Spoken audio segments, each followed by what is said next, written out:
Hello, I am here to reflect on experience of an ideal home and as I consider a setting, period in my life where I had that sense of home for me was just a few years ago, really, and it was actually a home for me for a very short period of time.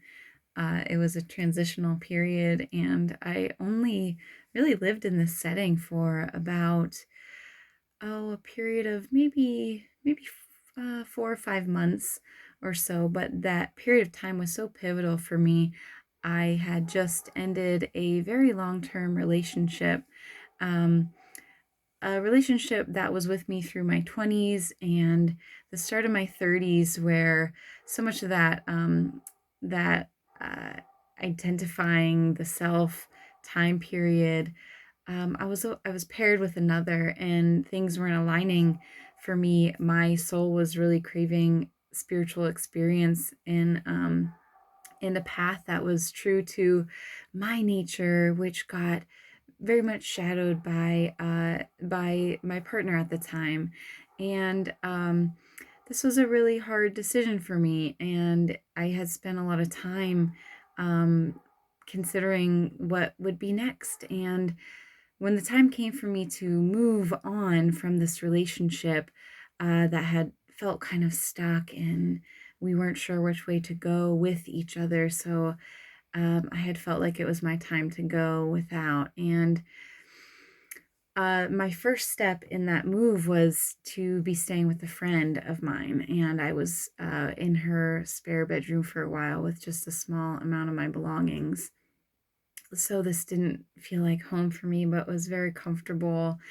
And shortly after I had found this shelter, an opportunity to rent a another friend's tiny home came up. She was looking for someone to take care and live in her tiny home that was outside of the city I was living in, just outside the city. So it's sort of had this country setting.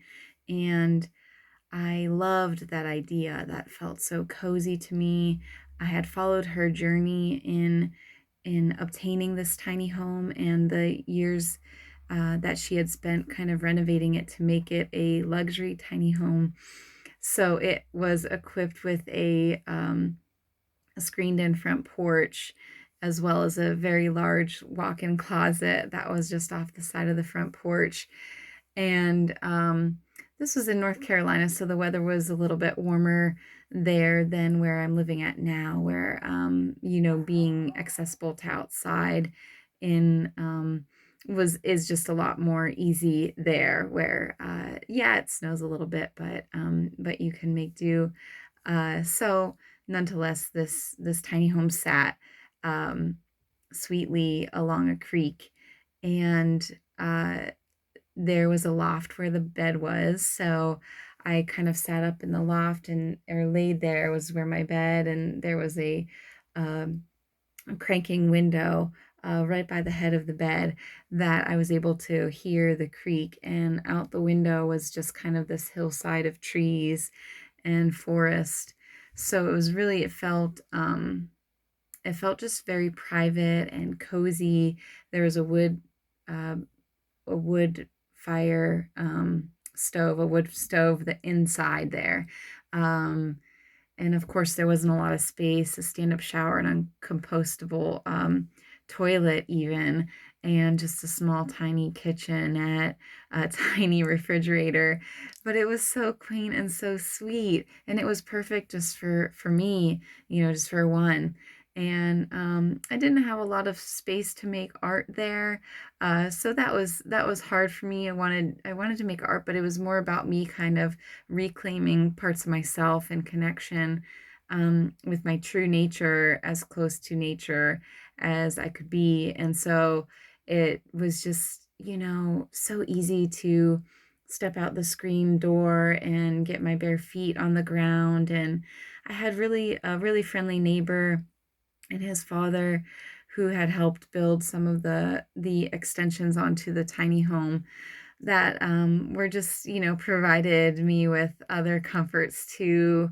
Um, just like, providing materials to build like the wood fire. And um, they had actually built a covered outdoor tub for my friend who lived there. So that was really awesome. It was connected to a hose, so I could actually take a bath outside looking at this creek. And there was a little tiny washer and dryer, even closet that was connected to the outside of this tiny home. So everything was sort of outside, and it felt so amazing. I loved it so much. So, and it was just the perfect space for me to. I was working at a school that was my dream for a long time, Rainbow Community School. So it was all holistic education. So not only were we fostering that with young children, this idea of like living your whole self, but also within our own selves as teachers, how we, brought mindfulness and holistic into our own life. So it was really a great time for me to meditate and to just come like closer into this sense of like who I was outside of the relationship I had been in for so long.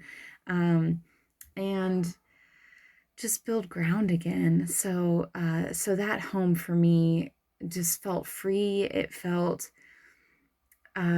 fluid and loose, and it was so cozy. When I would put fire into the wood stove, the whole place would get so warm so fast, um, that it was never cold. It was always so warm.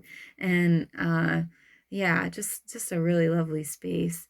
I think that it really empowered me in a lot of ways because I had lived on my own a couple of times while in college, but this was the first time in this setting, this type of setting, that I had the whole house, the whole home was really mine to kind of manage and work through, and in ways that I wasn't familiar with too, with like the composting toilet and things like that. So it definitely made me feel like I was um, capable of impacting Earth less, and living by a means that was so simplified um, and yeah, just tidy, and just really kind of felt like I guess I had like a grip and control on all the aspects of that living situation, even though I was definitely finding parts of myself that felt lost too. So there was just so many quaint little details about this space that my friend had put loving touch to,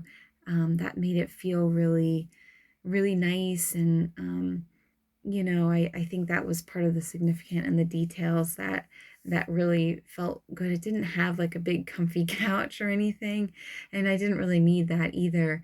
Just enough settings here and there. I would climb ladders to get to my bed, and then over to the other loft where I would like create art or just kind of store things. I was constantly kind of shuffling, being in a small space, constantly kind of shuffling things around, almost like a puzzle piece to fit and to feel comfortable. And I was able to really like see what I needed, what I really just had what I needed, and not really a whole lot of excess. Um, and I still live in a small space now, although I became pregnant really fast living in that space. I was on my own, and then soon found my partner now. We reconnected after many, many years. We knew each other during childhood, and very quickly my daughter came into being. And so I had moved out of this tiny space to make space for a new little someone. And so we live in a small space now, although it's a little bit bigger than the tiny home. It's got a bedroom. It's so close to feeling similarly. It's wooded, a wooded cabin. It doesn't have a wood stove, but I would love an ideal home to be able to incorporate fire inside. For me, that feels really important. We have fire pit outside, but we have winter so long here that it's not really ideal for making fires in the wintertime. So yeah, I know this is a bit of a long winded explanation. Um, but I just, yeah, it was such a lovely time. And and here I'm finding that, but I'm just, I'm sharing the space with others at a time when I wasn't really feeling super ready to do that. And so it was sort of a little bit of a shock in many ways, although we're doing a beautiful job here. And again, it's a very small kitchen. Most of the rooms are kind of tiny in a sense, although it's not a tiny home, but it really is a tiny home. Still have a creek in my backyard again, which feels pretty important to me, to have water. And flowing water feels so good and nourishing to be able to access. So I run my bare feet all the time. My daughter and I, we love to just go outside and out the back door and to open up to like trees and woods. Feels home to me. So thank you.